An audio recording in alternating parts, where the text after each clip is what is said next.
minimum. I don't think there's any mastery in 10,000 hours. Right. But I think there's... You become a professional at 10,000 hours. Yeah.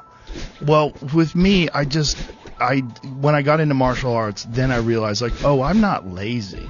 I'm just not interested in those other things. And then when I got into martial arts, I was extremely disciplined, like fanatically.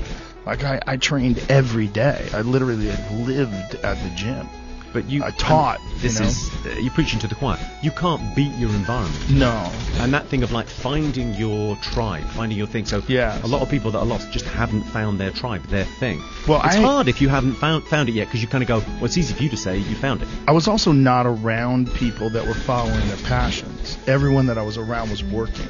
You know, we lived in a blue-collar community, and it was surrounded by a white-collar community, and there's people that had all worked really hard, got a very good education, and got a respectable job, either as a doctor or a lawyer, an accountant or whatever, and they had a wonderful home, and they worked well. But I looked at them as like these deteriorating vessels of flesh that were barely getting by in the world, and I didn't want to do what they were doing. And I didn't know until I got into martial arts that there were people that were doing different things, and that they were surviving and thriving, teaching something that they loved.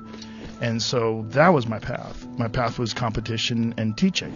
It's interesting, the teaching thing, because I think of your stand-up career, and you go, well, you've done what you've done in stand-up, and now you're building a club, and you've lowered a rope, and you're pulling people up. Well, it was also I learned how to talk in front of people.